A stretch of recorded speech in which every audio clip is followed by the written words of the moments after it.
Okay, good morning, everybody. This officially should be our last lecture, despite what I said on the last one being the last one, which really wasn't. But anyway, we're going to go ahead and wrap up this unit with our discussion on DNA replication. Okay, so we've already talked a little bit about replication because in order for us to get through the cell cycle and meiosis, we had to talk about DNA replicating.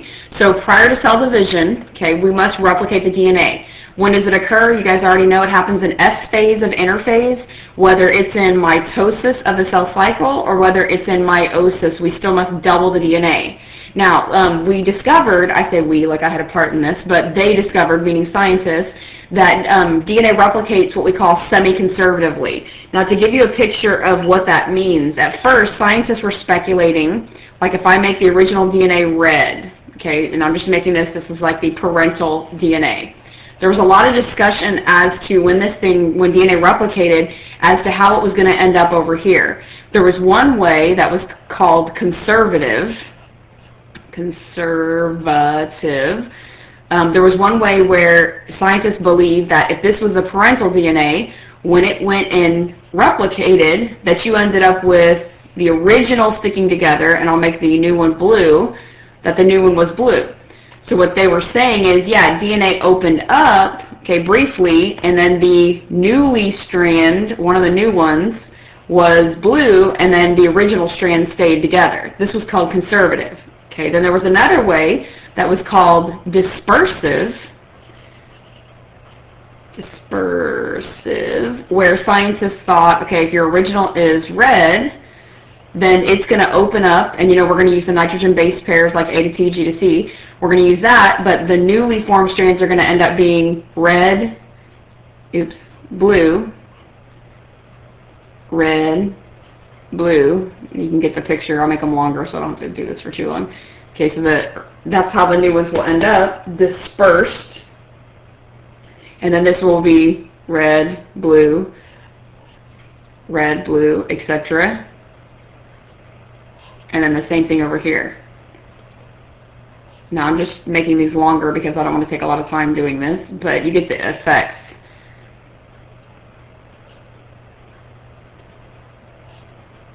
So according to dispersive, the new DNAs would end up as a combination of the original and newly formed pieces, original, newly formed. So this was a second way that some groups of scientists were believing that DNA replicated. And then the third kind was called semi-conservative. And this ends up being the one that is true today. DNA does replicate semi-conservatively. And this is where you start off with the original that's red, and when it replicates, you end up with a red, but then the newly formed strand is blue up beside that. Okay, the other original side is over here, and the newly formed strand is beside that. That's called semi-conservative, and what we discovered is that the original, this red, is a template. Okay, it's a template, so it serves as a basis for which you can form your newly formed strand. So I know if I have an ATG on this original copy, I know that this newly formed strand is going to say TAC, and that's how it will form. Okay, now to show you a little bit about how that was discovered, the experiment was run by two men by the name of Michelson and Stahl, and they worked at the California Institute of Technology, and they cultured E. coli for several generations in a medium containing nucleotide precursors. So in this Erlenmeyer flask that you see here, they let E. coli in this little petri dish, in this little Erlenmeyer flask, they put E. coli in there that had heavy isotope N15. And inside of that, there were little precursor nucleotides, meaning there were free nucleotides that the bacteria could use as they went through their replications. So it contained these nucleotides containing N15. So they let it replicate for several generations in this isotope. They then transferred it into a lighter isotope called N14. You can see the color difference in here. Oops, hang on, my phone is ringing. Un moment. Okay, so after Michelson and Stahl let these bacteria go ahead and replicate inside the N15 medium and then transfer them to the N14 medium and let them replicate, they centrifuged out the sample. Centrifuge means putting it in that machine that spins really fast, and then it pushes your solid parts to the bottom. So after they did that, they sampled the material that was inside of what was left, which should be the bacterial parts, and they noticed that after one replication, the first replication, there was hybrid, meaning it contained N14 and N15. So the DNA material had a mixture of N14 and N15. So after the first replication, that negated the conservative model, which means there's no way that that it conserved the material because it contained hybrid, is what we call it, meaning pieces of both. So that knocked out the conservative model. Well, after the second replication, okay, they did the same thing again, let it replicate twice in that, they discovered that it contained both the N14 and 15 as well as the N14. Okay, so that knocked out the dispersive model, because what happened was, you can see in this picture, after one replication, one of these sides, I'm going to use my two colors, this is solid blue, let's say, okay, which is the N15 medium, and then the, I'll use red just because it's something different, the other side of it contained the N14. So this one was the same thing. One side contained N14, one side contained N15. So that's the hybrid. Well, then if that splits open and is used to assemble new pieces, what you have is one of those is blue. Okay, like here you go right here. And the new side, which should be the N14, which is a red, is up next to it. Like this. There you go. Okay, and then the same thing over here, so one blue, one red, like this. But then you also end up with a pattern because the blue side, which was my red side, the red side's over here, which was the N14, was using the material from the N14 to make the other side, which was like that, so it ends up being like in this picture, light blue, light blue, light blue, light blue, which meant that these two were made up of N14, these two were made up still of N15 and N14 hybrid material, okay, because you still possess that original one. So that was a semi-conservative model. That knocked out the dispersive model because all of them should have been hybrid material if that was the case. So this was a really cool experiment that led scientists to realize that every time DNA replicates, that one of the original sides is maintained throughout every replication, and you use one side as a template in which to assemble the other side. Okay, we also know, and this is kind of a review slide for you as well, we also know that when we're dealing with replication, we've got these chromatids, which are two identical DNA molecules attached at their centromere. Okay, so you already know that from previous talking about cell cycle. It's a result of replication whenever these are like identical DNA genetic material. So one of these represented one original chromosome which replicated to create, now we have sister chromatids. Remember, if we're talking about cell cycle, that must happen in order for one of these to go to one cell and one of these to go to the other cell, as you can see in this picture. So in the cell cycle, this is your original chromosome. Okay, so it's a singlet, but that does represent a chromosome. So in us, we would have 46 of those to start off with in G1. When it goes into S and replicates, those replicate and you end up with 92 chromatids.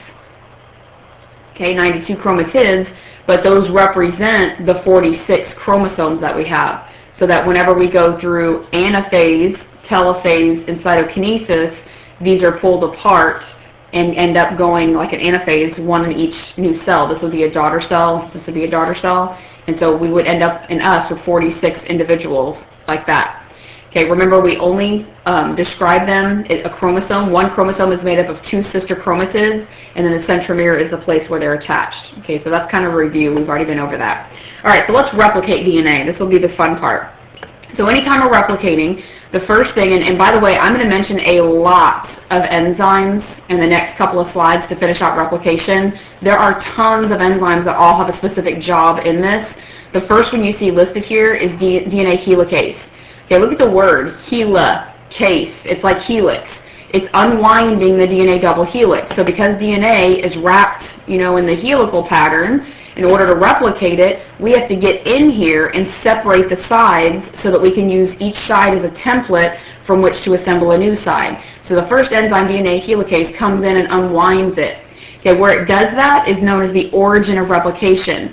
And there are specific points on our DNA that are known as the origins, and that's the place that replication will always begin. Whenever it starts to open up, it creates these Y-shaped regions that create forks. Okay, so there's a difference in prokaryotes. This top picture that you see right here is prokaryotic origin of replication. Because they have one single chromosome in a circular pattern, when their replication starts, let's say their origin is right here, it's going to go one way and the other way. Here's the fork I'm talking about. That's a fork. This is a fork. And so replication occurs this way and that way until it meets in the middle. So because they have one single chromosome, it's going to continue like that and like this until the forks meet each other. Okay, now in us it's a little bit different because we have linear chromosomes. Okay, our chromosomes are in linear fashion like you see down here. So we actually have multiple, okay, we have multiple origins of replication. And the more origins we have, the faster that replication will go. Because imagine right here, let's say we have an origin here, we have an origin here, we have an origin here, and this keeps happening down the DNA. That means replication is going to occur this way and this way, but on this one it's going to occur this way and this way. Well, imagine this is going to meet up with this one. So the more replication forks we have, the faster the whole speed of replication. And so this one's going to go this way. It will meet up somewhere in the middle with this one coming this way, which ensures a faster process. Now these kind of bubbling out, we also refer to these as replication bubbles. Okay, these are called bubbles because as it's creating a fork here and a fork here, it looks under the microscope like a little bubble. And you can see right here, that's a perfect little example of this is a replication bubble. Okay, also known as fork going this way and fork going that way. And so one comparison, again, between prokaryotes and between eukaryotic organisms, they have circular DNA, so they have one origin, which means one replication bubble. We have linear chromosomes, so we're going to have multiple replication bubbles, which helps our process happen a little bit faster. Now, compared to theirs is still much faster because they only have one chromosome. We have a lot of chromosomes in order to replicate. But for us, in our species, or actually just within eukaryotes, the more replication bubbles you have, the faster the speed is going to be for us. All right, so here we go. Let's go through replication. This is going to be like very wordy, but I'm going to end up with the last picture is the whole thing together, and that's where I'll kind of pull it all together into one thing. But as we go through these slides, we're just going to hit on the enzyme names. Okay, so we already mentioned helicase. Okay, so we mentioned that one, helicase, which unwinds the helix. Okay, or unzips it is another way of thinking about it. So as it's unzipped or unwound, the second enzyme, and this is actually an enzyme name, even though this sounds really weird, they're proteins that are enzymes, but it doesn't end in ASE. These are called single-stranded binding proteins. They hold, you can see them right here in the picture, they're going to hold the two strands apart. Because remember, we're splitting open hydrogen bonds, okay, because if this was an A on this side, it was a T across from it. So for helicase to go and unwind the helix, it's also assisting in breaking open those hydrogen bonds. So those hydrogen bonds have a tendency to want to reform because it's an attraction between something that's positive and something that's negatively charged. So there's a tendency for them to want to reform. So these single-stranded binding proteins help out by keeping the two strands separated, holding it open, which in turn relieves some of the pressure to reform those bonds. Okay, now there's another enzyme, number 3, you can see it listed here, it's called topoisomerase, okay, or topoisomerases. There's your ASE ending. This relieves some of the tension created by unwinding the DNA. Okay, so it's helping out helicase, it's helping out the single-stranded binding proteins, it's relieving the stress or relieving the tension by further unwinding DNA, making little cuts and untwists in it. And then after replication occurs, it's also going to rejoin the strands so that we can assure that we have reformation of hydrogen bonds. So those help out in the process as well. So we've got helicase, we've got single-stranded binding proteins, and we've got topoisomerases all working to try to unwind DNA, break those hydrogen bonds, relieve the stress, and then untwisting it, cutting it, and then eventually reforming the nucleotide strands. Okay, enzyme number 4 is called DNA polymerase. Look at this word, DNA polymer. DNA is a polymer. So it's an enzyme that's going to help build the polymer of DNA. So it's going to add free nucleotides to an already existing strand. Okay, so it's going to add them to an already existing strand, but because it has to be already existing, the only way to already add it to an already existing strand is we have to jump start the strand, and that's what the use of this primer is. Okay, so we have these little short segments called primers. Now what's really bizarre is they're RNA primers, and we haven't even talked about RNA because RNA is used in the process of transcription, which is the making of a protein. But scientists have discovered that in order to replicate DNA, which is we want to make more DNA, there are these little short segments called RNA primers that jumpstart replication. Okay, so on both sides, we will start off by having this RNA primer. It's a really short segment. They say it's about 10 nucleotides long that will start, and then we can jump in and we can use DNA polymerase and add a free nucleotide. Okay, so if we know there's this strand says T, A, C, G, T. Let's pretend like that's the original strand. Okay, so this dark blue one is the original. If I know that this segment says T, A, C, G, T, I know that I have to add up here a nucleotide that says A, T, G, C, A. I know I have to add those in. So DNA polymerase, that enzyme, brings in free nucleotides and adds them one by one by one by one, but it has to add them in the 5' to 3' direction. Okay, because you can only add a free nucleotide to the 3' end, so that means this A, T, G, C, A would be added to this 3' end. Okay, so that's what DNA polymerase does. All right, let's look a little further, because I have this piece by piece in each little strand. All right, so here's the next slide. DNA polymerase, which is the enzyme I just mentioned, adds complementary nucleotides. Complementary means if we know the strand is A, T, C, the complementary one would be a T, A, G, according to Chargaff-based pairing rules. So DNA polymerase adds those complementary nucleotides to each side of the DNA. Okay, so over here, you can see here's our parental DNA. This is our original. And remember, it runs 5' to 3', and they both are anti-parallel. Okay, so the dark blue here and the dark blue here are 5' to 3' anti-parallel. Look, here's 5' to 3'. So this one is read this way, this one is read that way. But we're replicating it. So we're going to have a new strand right here up against that original, and we're going to have a new strand here up against this original. But those two new strands must also be anti-parallel. Okay, they have to run anti-parallel. So my new strand, if this original over here, look at this side I'm looking at, is 5 to 3 this way, this new one must go 5 to 3 that way. This one over here, my original is 5 to 3 like this, which means my new one must be 5 to 3 that way. Well, because of that, these two new strands are going to be formed in opposite directions. That means there's going to be, a little bit of an issue here. Okay, well, the thing I want you to look at is, here's the fork in this picture. Now, I know the other side had a bubble that was going that way, but we're not looking at that side right now. We're just looking at this side. So here's the fork. So the overall direction of replication in this picture is it is overall going that way because the fork is here. So here's helicase, this little enzyme right here. It's going and it's unwinding and breaking these hydrogen bonds. So the overall direction is replication is occurring that way. Okay, that way right there. So this new strand that's forming here is going to go 5 to 3 toward the fork. That strand is called the leading strand. Okay, so the leading strand is defined as the one that is formed 5' to 3' toward the fork. Okay, now because of that, look at what this says right here. This says this means only one side of the DNA. This says the 3' to 5' molecule can be replicated as continuous. Okay, that means this original is being read 3 to 5 because this new one is being formed 5 to 3.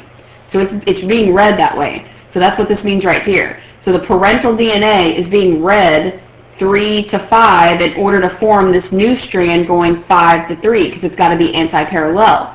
So the main enzyme used here is DNA polymerase, and it's going to come in after the primer set, and it's going to add in new nucleotide, new nucleotide, new nucleotide. So let me clean off the picture, and we can kind of look at it here. going to move this up. So the way in which this happens, okay, check this out. I'll kind of put it all together. Here's helicase right here. So helicase is moving, and it's unzipping and unwinding and opening up the hydrogen bonds. Here's your single-stranded binding proteins, and they're keeping the two strands apart. Okay, so as that's unzipping, we are going in this direction. Okay, we're unzipping it that way. This original strand, look at the original, is going 5 to 3 there. So my new strand that goes 5 to 3 toward this fork is known as the leading strand. Okay, so the way you determine leading is it's going 5 to 3 toward the fork. That's the leading strand. So on this side, here's how it happens. We first put in a primer, that's this red piece, an RNA primer. Now the enzyme that adds that, it kind of makes sense, is called primase, and actually you can put RNA in front of it.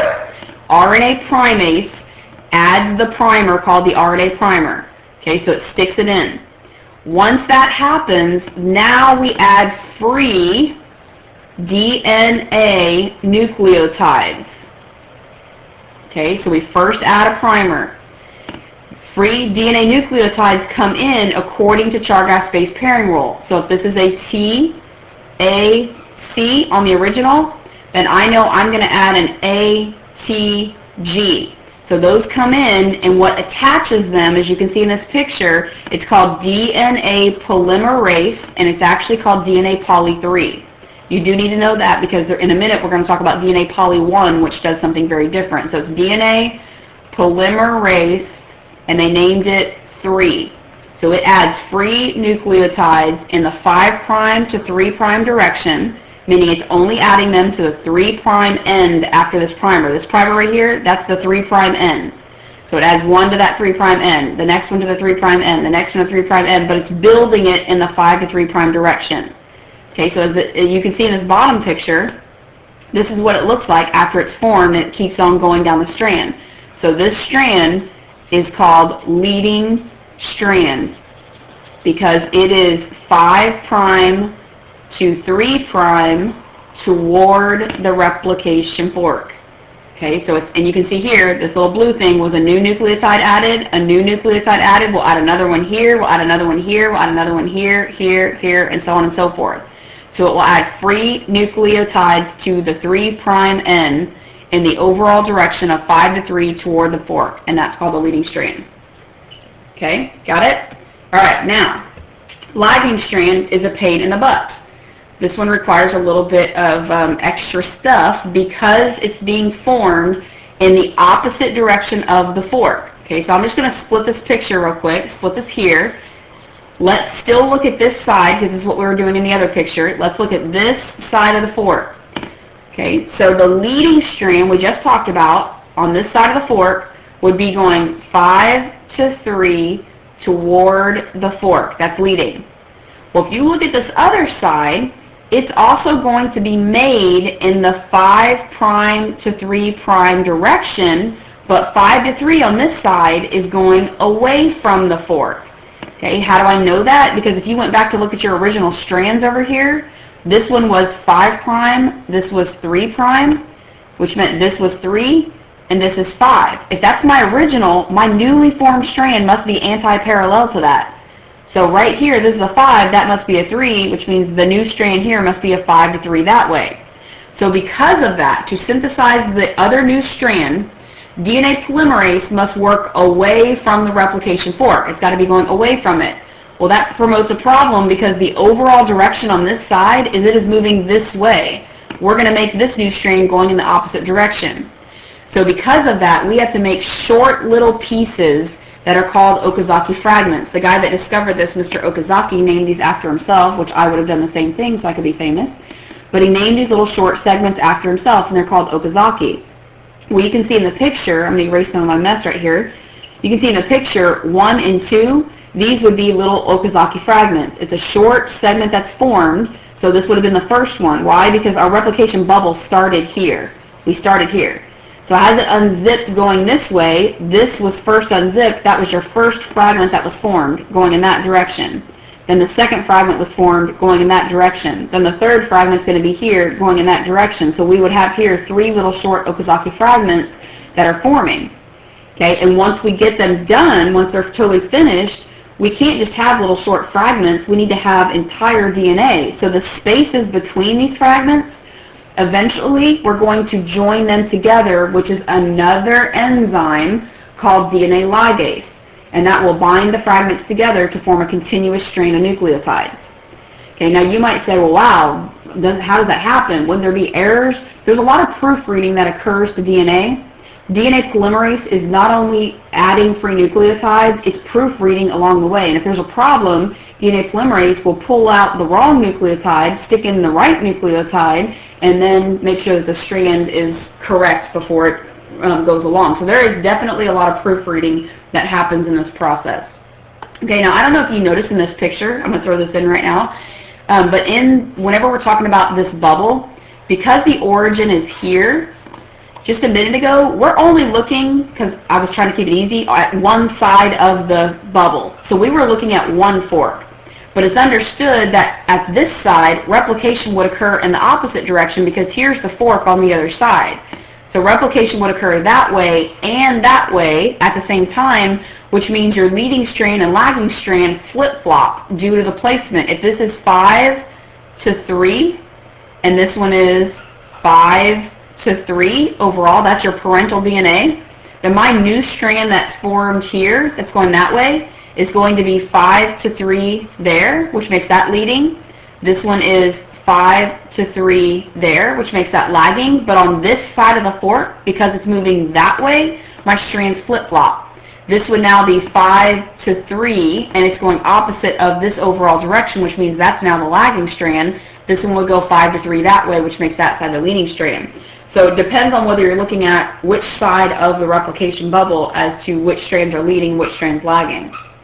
Alright, so here's the overall picture. I particularly love this picture because you can see everything at once, and I should be able to go through this with you guys and let you understand it all at one time.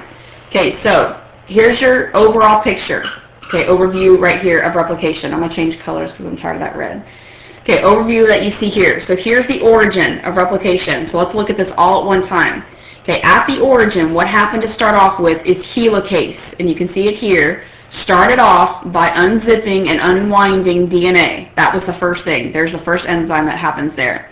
So it happened here, and in this picture, you can see helicase has moved all the way along the strand and is way down here, kind of at the end.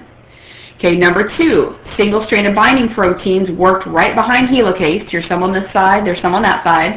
And they help to ensure that these two strands stay separated and that we don't reform the hydrogen bonds just yet. We want to wait and reform the hydrogen bonds whenever the strands are done. Okay, we also had topoisomerases that were along, and they're actually not pictured in this picture, but they would have made several cuts along the way to help make DNA manageable. All right, so in my picture, we are only looking at this right here. We are not looking at this side in this big overview. We're looking at just one side of the fork, which means we're looking at that. Okay, so in this picture, here's your original 5', which means my original is a 3' there. My newly formed strand has to run anti-parallel, so it's going to be 5 to 3. So this newly formed strand right here is going 5 to 3 toward the fork, which means that is the leading strand. Okay? So on that side, real quick, this should be easy. What happens is we use the enzyme DNA poly 3. DNA poly 3 brings up free nucleotides according to Chargass's pairing rules, which says A to T, G to C. Okay, so DNA poly 3 brings those in and adds those one by one by one by one to the 3' end. Okay? But for us to do that, remember, I'll make this red, we first started off with a primer right here. We had a primer, and that was an RNA primer added by RNA primase. Okay, the reason we had to have a primer is the rule for DNA poly 3 is it can only add free nucleotides to the 3' end of an existing piece. Okay, well, if we just start at the very end, DNA poly 3 doesn't have anything to add to. So that's why the rule is you must have a primer in place first. Then DNA poly 3 can bring its free nucleotides in. Okay, so if I had a T over here, I would have brought an A, which was attached to a sugar and to a phosphate, by the way, because that's what a nucleotide is. It would have brought that in because that would be a 3' end of the primer. So it brought that in. Then it would bring in the next one, the next one, the next one, the next one, all the way down this strand, continuously forming. Notice the word continuous. Continuously forming in the 5' to 3' direction toward the fork. Because we say that the leading strand is continuous. It goes 5 to 3 toward the fork without any bumps or lumps or any gaps in it. Okay, and that's where the DNA poly 3 is used. All right, on the lagging strand. Okay, down here you can see this is numbered number 1. Because when helicase first unzipped it, this is where it first began, was right here. So in this picture, now it's already passed because we're way down here on like strand number 5 that's being built. But down here, in the beginning, there was a primer that was right here. Okay, so this strand also required an RNA primer. Okay, just like this side, primase added the primer over here. Okay, so that first primer was set. Now remember, this strand is going to go 5' to 3' this way. So when this primer is set, this is the, right here where I'm pointing to, is the 3' end. So now DNA poly 3, just like it did over here, is going to add in a couple of nucleotides right here to the 3' end. Okay, there's the 3', so I'm going to add in, let's say, an A, a T, a C. According to Chargaff-based pairing rules, it would have added it to the 3' end. So I would have added those going that direction, this one first, then this one, then this one. Okay, that would have created that little short chunk right there, that first number 1 piece, would be our first Okazaki fragment. That's the guy that named this after him. That chunk is an Okazaki fragment. Okay, well then helicase kept moving. As helicase kept moving this way, we had to then come in, and this one's showing you, it's right here, we added our second primer right here. There it is. Don't pay attention to this name yet, okay? So there's our second primer, and primase added that. And it's added, and it leaves, that's the 3' end. So more DNA nucleotides come in, okay, here, then here, then here, then here. It's added, added, added until it hits that primer. So we would have then formed, this is Okazaki fragment number 2. So Okazaki fragment number 1 there, Okazaki fragment number 2 here. Okay, so, and that would have been using the same DNA polymerase 3 to add those DNA nucleotides one by one by one. Okay, then, well, follow me here, don't look at these names yet, of these poly 1 yet. Okay, so then the next thing, same exact pattern. Another primer is added. Okay, another primer is added using RNA primase. Once that primer sets, then we have, once again, more DNA nucleotides come in here, here, here, here, here. Notice I'm adding them to 3' end, so I'm building it going in that direction, going that way. And that would be, once again, DNA poly 3. Okay, to add it, add it, add it, add it, add it, like that. So then I have my third Okazaki fragment. So now I have 3 of these. Okazaki fragment number 3. This keeps happening. Okay, as this strand over here is forming continuously, this is happening over here to the lagging strand. Okay, but now the magic is going to happen. As this keeps going, I'm going to do a little erasing here. We don't want to keep these primers in this strand. We want this to be DNA. So as a last resort, watch what happens here. I'm going to erase this primer. I'm actually going to erase some of this mess so you can see what I'm doing here. Okay, that primer is taken out. The primer comes out. Okay, primer comes out. And as the primer comes out, now we're going to add in, right here, see it's light blue? We're going to add in the correct piece of DNA.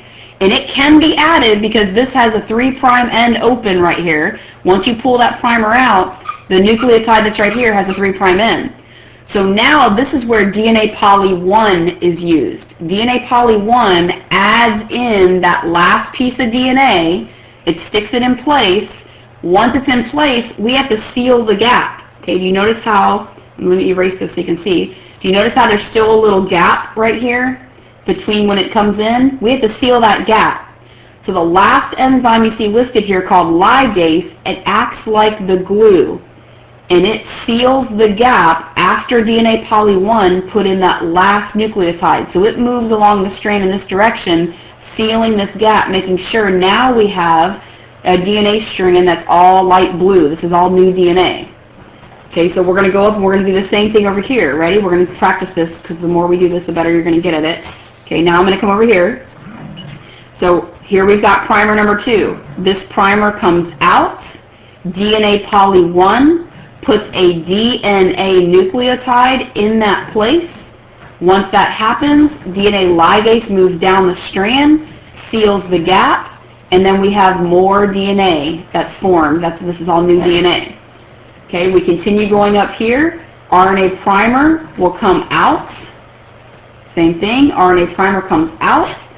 This will then have new DNA that comes in using DNA poly 1. As that happens, ligase moves further down the strand, seals the gap, and we keep on going. So when you look at what this picture is really showing you, if I erase all this and you see what the segment is, like what's really going on in this picture, they've actually already formed. This has already had the primer out, ligase is sealing the gap. This one is taking the primer out, putting the new DNA in place. This will keep moving further along this way. This primer set, new DNA is added. Okay, over here the primer just added on this segment, and now you can see this picture showing you in action DNA poly 3 is adding in the new DNA. And so there's still space here. This will be DNA coming in. This one, this picture over here is showing you the primer is just being set by primase. So that's showing you primase set the primer. No nucleotides have added, but now we're going to have DNA nucleotides come in here, right in there, and that will be DNA poly 3 that adds those in that space. Now, as this helicase keeps moving, we're going to have, can you envision this? There'll be another primer that sets up here. And after that primer sets, we're going to do the same thing. We're going to then switch and add new DNA between there and there. So it's one big kind of thing that's happening. So the leading strand is continuous. The lagging strand going this way is what we call discontinuous because it is made in chunks. It's Okazaki fragment, Okazaki fragment, Okazaki fragment, Okazaki fragment. So it's like 1, then 2, then 3, then 4, then 5, etc. But it's moving this way, the overall direction, but these strands are made this way, like that. Okay? Make sure you read about that because I know some of you are probably lost, but that is pretty much replication, summing it up in one little bubble. The very last slide that we need to go over is this idea of these things called telomeres. Now, I don't know if you paid attention when I was just talking about needing a primer, but if you look at the fact that we need these primers at the end right here, if DNA can only start here being formed and this one's going this direction, that means eventually, if you look at it, once you have this RNA primer, that means DNA is kind of shorter. Well, the 5' end of the daughter strand cannot be completed at the end because DNA polymerase can only add nucleotides to the 3' end. So what happens, because you can't ever go back in and add DNA here, because you can't add DNA if it has to add it to the 3' end. Does that make sense to y'all? Like, let me show you this picture real quick. If this was the original leading strand right here, we had an RNA primer in here. So this was starting 5 and this would have been 3 right there. Well, according to the rule for DNA polymerase, it can only add a new nucleotide right here to the 3' end. So I can't take this primer out on the leading strand and add in DNA nucleotides because there would be nothing right here to start off with because that's the 5' and there would be nothing to add it to. So what that means is that we have our DNA keeps getting shorter and shorter with jagged ends on the end. So this gap, when this primer comes out, when it leaves, there's no DNA added here. So what that means is the next time this strand were replicated, when it had a primer come in, the primer would come in here, right in here, which would mean that the new DNA starts here. So that would mean that it's now getting shorter and shorter. Okay, so to protect the genetic integrity, it's kind of cool that the way this happens, scientists have discovered that the ends of all of our chromosomes do not contain genes that are actually expressed. Like there's a huge chunk of our DNA, and I don't exactly know how long it is, but on every chromosome that we have, there's a large number of nucleotides that are here that are not expressed at all. Okay? And that's actually a good thing, because that's an adaptation or a modification that means that our DNA can get shorter and shorter each time, and it's not going to be a big deal. So on the ends, we have these nucleotide sequences called telomeres. So all of these right here are not actually coding for any kind of traits. They're, instead of not really being genes, we call those ends, they're called telomeres. And they just contain like repeated sequences of nucleotides, and every time our DNA is replicated, these telomeres shorten. Okay, well that's going to limit the number of times a cell can divide, and we've actually discovered that all of our DNA can only divide a certain number of times, at which point, once we start hitting where the genes are located, this cell will then go through apoptosis and go through programmed cell death, because it knows it can't sacrifice like the genes that are here. We don't want to keep getting shorter so that we don't have genes that are being read. So it's kind of cool, the fact that it's protecting our genetic integrity and protecting our DNA by only replicating a certain number of times. So like if you look at skin cells, there's a certain number of times, because the telomeres are shorter, that they'll go through that cell division. It's thought to also protect our organisms, protect us from getting cancer, because if you kept on like getting shorter and shorter and shorter, then that would end up being mutated DNA, and then we would have cancer cells. So the presence of these telomeres is supposedly protecting us from developing cancer.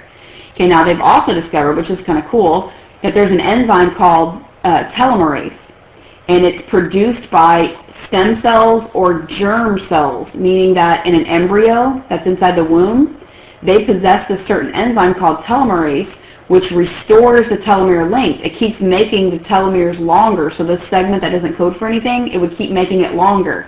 If you think about it, it's kind of cool, because if you were an embryo and you were developing in the mother's womb, you have a lot of cell divisions that need to take place in order for you to get your skin cells, muscle cells, nerve cells, all the different cell types you need. So you wouldn't want short telomeres. So in an embryo, they have this special enzyme called telomerase, which makes their telomeres extend and get really long so that they can continue dividing until they get all of the cells that they need to make them multicellular.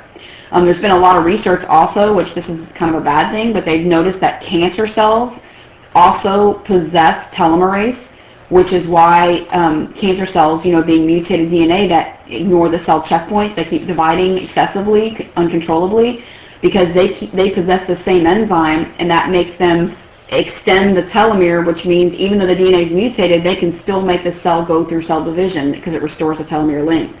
So it's really interesting. If you read that section in your book, it's kind of an interesting read over that. All right, so there you go. That is our last lecture. Good luck with your studying. Don't forget we have a test Monday and Tuesday after the break. Have a happy Thanksgiving, and I will see you guys later.